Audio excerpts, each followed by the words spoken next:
Lamentations, chapitre 4. Et quoi? L'or a perdu son éclat, l'or pur est altéré. Les pierres du sanctuaire sont dispersées au coin de toutes les rues.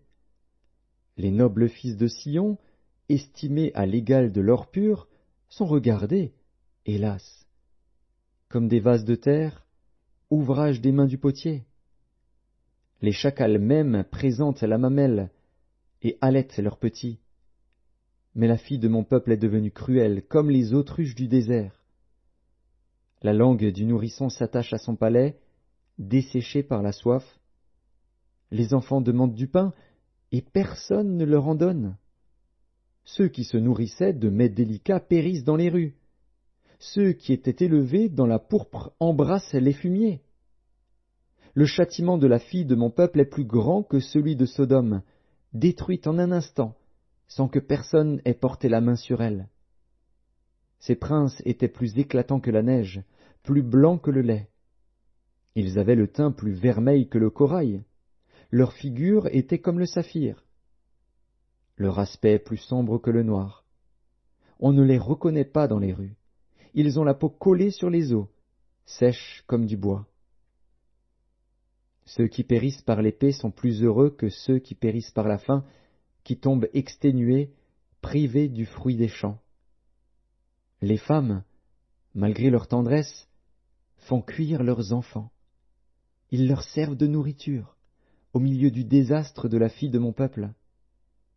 L'Éternel a épuisé sa fureur, il a répandu son ardente colère. Il a allumé dans Sion un feu qui en dévore les fondements. Les rois de la terre n'auraient pas cru, aucun des habitants du monde n'aurait cru que l'adversaire, que l'ennemi entrerait dans les portes de Jérusalem. Voilà le fruit des péchés de ses prophètes, des iniquités de ses sacrificateurs, qui ont répandu dans son sein le sang des justes. Ils erraient en aveugles dans les rues, souillés de sang. On ne pouvait toucher leurs vêtements. « Éloignez-vous, impurs !» leur criait-on. « Éloignez-vous, éloignez-vous, ne nous touchez pas !» Ils sont en fuite, ils errent çà et là. On dit parmi les nations, ils n'auront plus leur demeure. L'Éternel les a dispersés dans sa colère. Il ne tourne plus les regards vers eux. On n'a eu ni respect pour les sacrificateurs, ni pitié pour les vieillards.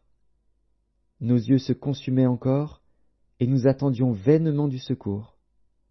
Nos regards se portaient avec espérance vers une nation qui ne nous a pas délivrés. On épiait nos pas pour nous empêcher d'aller sur nos places. Notre fin s'approchait. Nos jours étaient accomplis. Notre fin est arrivée. Nos persécuteurs étaient plus légers que les aigles du ciel. Ils nous ont poursuivis sur les montagnes. Ils nous ont dressé des embûches dans le désert.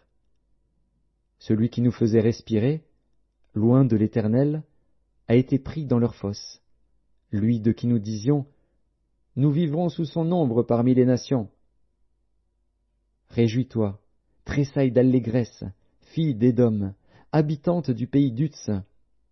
Vers toi aussi passera la coupe. Tu t'enivreras, et tu seras mise à nu. Fille de Sion, ton iniquité est expiée. Il ne t'enverra plus en captivité. Fille d'Édom, il châtiera ton iniquité, il mettra tes péchés à découvert.